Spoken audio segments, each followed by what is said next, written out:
அனைவருக்கும் என் அன்பான வணக்கம். நான் உங்கள் ரமேஷ் கார்த்திக்.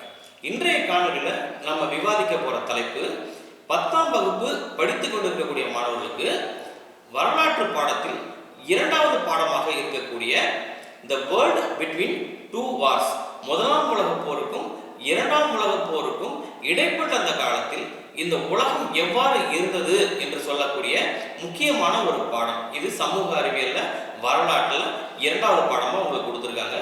அதுல ஒரு கேள்வி கேட்டிருக்காங்க, what do you know of white terror in Indo Chinese region அப்படின்னு சொல்லி ஒரு கேள்வி கேட்டிருக்காங்க. இப்ப இந்த ஒயிட் டெரர் அப்படின்னா என்ன அப்படிங்கிறது நமக்கு தெரியணும். இண்டோ சைனா ரீஜன் அப்படின்னா என்ன அப்படிங்கிறது தெரியணும். இந்த ஒயிட் டெரர் சம்பவத்தோடு தொடர்புடைய தலைவர்களை பற்றி நமக்கு தெரியணும். இது நடைபெற்ற காலகட்டம் நமக்கு தெரியணும். 4 விஷயங்கள் ரொம்ப ரொம்ப முக்கியமானது. எப்பவுமே வரலாறு நம்ம படிக்கும்போது 4 விஷயங்கள் ரொம்ப ரொம்ப முக்கியம். என்னென்ன அப்படின்னு சொன்னா, அந்த நடைபெற்ற அந்த சம்பவத்தினுடைய பெயர், நடைபெற்ற இடம், நடைபெற்ற தேதி, அது நடப்பதற்கு காரணமாக இருந்த தலைவர்களுடைய பெயர்கள். இந்த 4 தான் வரலாறு. சரி, இப்போ நம்ம இந்த ஒயிட் டெரர் இன்சிடென்ட்டை பார்க்கறதுக்கு முன்னாடி இந்த சம்பவம் நடைபெற்ற அந்த பகுதியை ஃபர்ஸ்ட் நம்ம பார்த்துடலாம். இண்டோ சைனா ரீஜன் அப்படின்னு சொல்லக்கூடிய அந்த பகுதியை பார்த்துடலாம். ஏற்கனவே சொன்னது போல பாகிஸ்தான், பங்களாதேஷ் எல்லாமே இந்தியாவுடைய எல்லைக்கு உட்பட்டு இருந்த ஒரு காலம். அந்த காலகட்டத்தில் இந்த முக்கியமான 5 பெரிய மாகாணங்களாக இருந்த Laos, Cambodia, Myanmar, Vietnam, Thailand, இந்த 5 நிலங்களும் சைனாவுடைய ஆளுமைக்கு உட்பட்டு இருந்தது. ஒரு 9ஆம் நூற்றாண்டு வாக்கில் வியட்நாம் மட்டும் என்ன பண்ணுது அப்படின்னு சொன்னா, சைனாவை போராடி விடுதலை பெற்று ஒரு நாடாக வியட்நாம் வந்துடுது. தாய்லாந்து எல்லாமே அந்த காலகட்டத்தில் அந்த பகுதிக்குள்ள தான் இருக்கு. வியட்நாம் மட்டும் 9ஆம் நூற்றாண்டு வாக்கில் சைனாவிலிருந்து பிரிஞ்சு தனி நாடா வந்துடுது. இப்ப இந்த வியட்நாம் ஒரு சுதந்திர நாடாக செயல்படுவதற்கு பெரிய போராட்டங்களை சந்திச்சு வருது. ஏன் அப்படின்னு சொன்னா, பிரெஞ்சு ஆதிக்கம் அதிகமாக இருந்த ஒரு நாடு எது அப்படின்னா வியட்நாம். பிரெஞ்சுக்காரங்க போய் ஆக்குபை பண்ணிடுறாங்க. எப்படி இந்தியாவை பிரிட்டிஷ்காரங்க ஆக்குபை பண்ணி தன்னுடைய காலனியா வச்சிருந்தாங்களோ, அதே போல பிரான்ஸ் நாட்டுக்காரங்க வியட்நாமை ஆக்குபை பண்ணி அவங்களுடைய காலனியா வச்சிருந்தாங்க. பிரான்ஸ் நாட்டுடைய காலனியா வியட்நாம் இருந்த காலகட்டத்தில் வியட்நாம் தன்னுடைய விடுதலைக்காக போராடும். அப்ப உருவான அந்த தலைவருக்கு பேரு தான் ஹோ சி மின். இந்த தலைவரை பத்தி நம்ம பின்னால பார்க்கலாம். இப்ப இந்த 5 இடங்கள் நான் ஏற்கனவே சொல்லியிருக்கேன். இண்டோ சைனா ரீஜன் அப்படிங்கிறது என்ன அப்படின்னு சொன்னா, Laos, Cambodia, Myanmar, Thailand, Vietnam. இதுல வியட்நாம் மட்டும் ஒரு தனி நாடா வந்துருது. இதை ஏன் இண்டோ சைனா ரீஜன் அப்படின்னு சொல்றாங்க அப்படின்னு சொன்னா, இந்த இடத்துல இந்தியாவை சார்ந்த கலாச்சாரமும் இந்திய மொழிகளும் அதிகமா பேசப்படுது.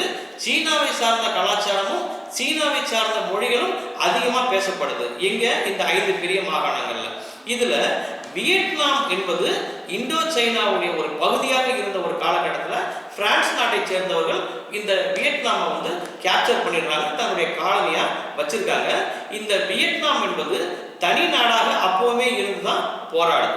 இந்த 1929ஆம் வருடம் இந்த பிரான்ஸ் நாட்டு ராணுவ வீரர்களுக்கு எதிராக ராணுவமானது, வியட்நாம் ராணுவம் ஒரு புரட்சியை ஏற்படுத்துது, கிளர்த்து எடுத்தது, ஒரு போராட்டத்தை நடத்துறாங்க. அந்த பிரான்ஸ் நாட்டுடைய கவர்னர் ஜெனரல், வியட்நாமில் அப்போது இருந்த பிரான்ஸ் கவர்னர் ஜெனரலை படுகொலை செய்வதற்கு ஒரு முயற்சி நடக்குது. அப்ப வியட்நாம் சார்ந்த அந்த ராணுவ வீரர்கள் தோற்கடிக்கப்படுறாங்க.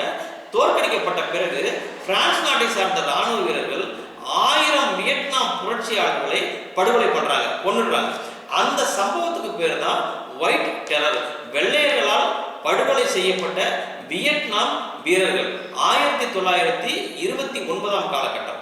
இதுக்கு பேர் தான் ஒயிட் டெரர் அப்படின்னு சொல்லுவாங்க. இந்த ஒயிட் டெரர் என்கிற இந்த சம்பவம் நடந்து முடியும் பொழுது இந்த ஹோ சி மின் என்று சொல்லக்கூடிய அந்த வியட்நாம் சார்ந்த விடுதலைக்காக போராடிய அவர் தலைவர் என்ன பண்றாரு அப்படின்னு சொன்னா, ரஷ்யாவுக்கு போயிடுறாரு, ஐரோப்பிய நாடுகளுக்கு தப்பிச்சு போயிடுறாரு, அங்கேயே அடைக்கலம் புகுந்துறாரு. இவருடைய இளம் வயதிலேயே பார்த்தீங்க அப்படின்னா லண்டன்ல 1921ஆம் ஆண்டுக்கு பிறகு ஒரு ஹோட்டல்ல வேலை பார்த்துட்டு இருக்காரு ஹோ சி மின். அந்த 1940ஆம் ஆண்டு வரை அவர் ஐரோப்பிய நாடுகளை தான் அடைக்கலம் புகுறார். அப்ப கூட அவர் என்ன பண்றாரு அப்படின்னு சொன்னா, ரஷ்யாவில் தங்கி இருந்து போர் கலைகளை வந்து கத்துக்கிறாரு, கொரில்லா வார்ஃபேர் அப்படிங்கிறத கத்துக்கிறாரு. அதே சமயம் புரட்சிகள் எப்படி நடத்தணும் அப்படிங்கிறதையும் அவர் கத்துக்கிறாரு. இந்த புரட்சிகள்ல தான் ஒரு நாடு விடுதலைக்கான புரட்சியை எப்படி முன்னெடுத்துட்டு போகணும் அப்படிங்கிறத அவர் கத்துக்கொண்டிருக்கிறார். 1940ஆம் ஆண்டு ஒரு நல் சந்தர்ப்பமாக ஜெர்மனி என்ன பண்ணுது அப்படின்னு சொன்னா, பிரிட்டன், ரஷ்யா, பிரான்ஸ் இந்த 3 நாடுகளுக்கு எதிராக தி பேட்டில் ஆஃப் கிரேட் பிரிட்டன் என்று சொல்லக்கூடிய அந்த ஒரு போரை வந்து துவங்குது. பிரிட்டன் பிரான்ஸை கடுமையா எதிர்க்குது. இந்த போர்ல பிரிட்டன் பிரான்ஸ் வந்து கடுமையான வீழ்ச்சி அடையுது. இப்ப பிரான்ஸ் தான் வியட்நாமை வந்து கைப்பற்றி வச்சிருக்கு. அப்ப ஜெர்மனி கிட்ட பிரான்ஸ் தோல்வி அடையும் போது பிரான்ஸ் ரொம்ப வீக் ஆகுது. வியட்நாமுடைய கரம் ஓங்கி இருக்கு. அந்த சாதகத்தை, அந்த சூழ்நிலையை வந்து சாதகமா பயன்படுத்தி ஹோச்சி மின் என்ன பண்றாரு அப்படின்னு சொன்னா, தலைமறைவாக இருந்த காலகட்டம் போதும், மீண்டும் நம்ம வியட்நாமுக்கே போய் சுதந்திரத்திற்காக நம்ம போராட்டத்தை முன்னெடுக்கலாம் அப்படின்னு முடிவு பண்ணி 1941ஆம் ஆண்டு வியட்நாம் பார்டருக்குள்ள வராரு. ரஷ்யாவில், ஐரோப்பிய நாடுகளில் இருந்து வியட்நாம் பார்டருக்குள்ள திருப்பி வந்துடுறாரு. ஜெர்மனியுடைய பிரான்ஸ்க்கு எதிரான இந்த வெற்றியை வந்து சாதகமாக பயன்படுத்தி பிரான்ஸ் நாட்டுக்காரங்களுக்கு எதிரான ஒரு போரை வந்து துவங்குறாங்க. செப்டம்பர் மாதம் 2ஆம் தேதி 1945ஆம் வருடம் ஒரு சுதந்திர நாடாக வியட்நாம கொண்டு வந்துடுறாரு.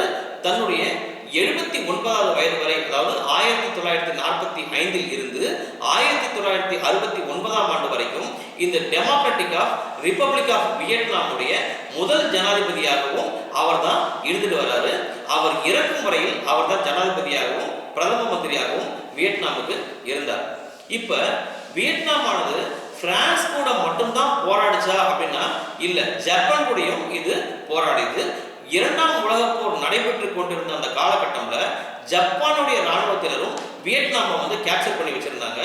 அப்ப இந்த வியட்நாம் மக்கள், வியட்நாம் ராணுவ வீரர்கள் ஜப்பானுக்கு எதிராக போராடும் போது அமெரிக்கா இவங்களுக்கு உதவி பண்ணுது. அந்த 1945ஆம் ஆண்டில் ஹிரோஷிமா நாகசாகி ஜப்பான் மேல வந்து குண்டு வீசியது அமெரிக்கா. அந்த நேரத்துல ஜப்பான் வந்து மிகவும் வலுவிழந்து போகுது, செயலிழந்து போகுது. அந்த நேரத்துல வியட்நாமுடைய ராணுவத்தினுடைய கை ஓங்கி ஜப்பான் கிட்ட இருந்து முழுமையாக தங்களை விடுவித்துக் கொண்டது. அதன் பிறகும் போர் தொடர்ந்துட்டு தான் இருந்தது. வியட்நாம் வந்து சுதந்திரம் அடைந்துட்டா கூட 1945ல பிரான்ஸ் நாட்டுக்காரர்கள் தொடர்ந்து அவங்க மேல தாக்குதல் நடத்திட்டு தான் இருந்தாங்க. 1954ஆம் ஆண்டு நடைபெற்ற அந்த ஒரு போர்ல தான் வியட்நாம் பிரான்ஸை முழுமையா தோற்கடிச்சு ஒரு முழு சுதந்திர நாடாக உருவாச்சு.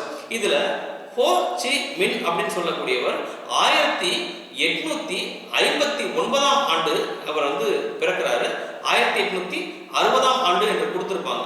1860ல் அவர் பிறந்த பிறகு 1969ஆம் ஆண்டு வரை, தன்னுடைய 79 வயது வரை வியட்நாமுடைய சுதந்திரத்திற்காக போராடியவர். இவர் தான் 1941ஆம் ஆண்டு இந்த வியட்நாம்ல ஒரு கட்சியை வந்து உருவாக்குறார். ஒரு நேஷனலிஸ்ட் பார்ட்டி, வியட்நாமுடைய சுதந்திரத்திற்காக உருவாக்கப்பட்ட ஒரு கட்சி. அது கம்யூனிச சித்தாந்த கொள்கைகளால் வழிநடத்தப்பட்ட ஒரு கட்சியா இருக்கு. அந்த கட்சிக்கு பேரு வியட் மின். இதுதான் அவருடைய புத்தகத்துல அவருடைய புகைப்படத்துக்கு மேல வந்து வியட் மின் அப்படின்னு கொடுத்திருப்பாங்க. அது அவருடைய பெயர் கிடையாது, அவர் உருவாக்குன அந்த கட்சியுடைய பெயர் வியட் மின். இந்த வியட் மின் என்ற கட்சி தான் வியட்நாம் சுதந்திரம் அடைவதற்கு காரணமாக இருந்தது.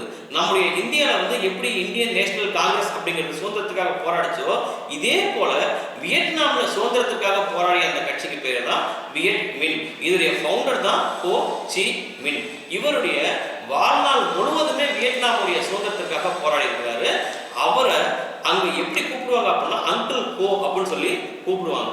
சரி, இப்போ நம்ம என்னென்ன பார்த்துருக்கோம் அப்படின்னு சொன்னா, இண்டோ சைனீஸ் ரீஜன் அப்படின்னா என்ன அப்படிங்கிறத பார்த்துருக்கோம். அந்த இண்டோ சைனால இருக்கக்கூடிய பகுதிகள். அதே சமயம் ஒயிட் டெரர் அப்படின்னா நம்ம என்ன அப்படின்றத பார்த்துருக்கோம். இந்த ஒயிட் டெரர் சம்பவம் நடைபெற்ற காலத்தையும் நம்ம பார்த்துருக்கோம். அது சம்பந்தப்பட்ட தலைவர்களையும் நம்ம பார்த்துருக்கோம்.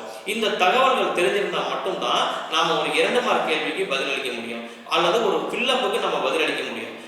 ஒரு 10ஆம் வகுப்பு தேர்வுக்கு படிப்பதற்கு இது போதுமான தகவல்களாக இருந்தாலும் கூட ஒரு அரசு போட்டித் தேர்வுக்கு அப்படின்னு போகும்போது இவ்வளவு விஷயங்களையும் நம்ம தெரிஞ்சிருந்தா மட்டும்தான் ஒரு கேள்விக்கு குழப்பம் இல்லாம பதில் சொல்லி மதிப்பெண்களை பெற முடியும். சரி, மீண்டும் இன்னொரு பகுதியில் உங்களை சந்திக்கிறேன். நன்றி, வணக்கம்.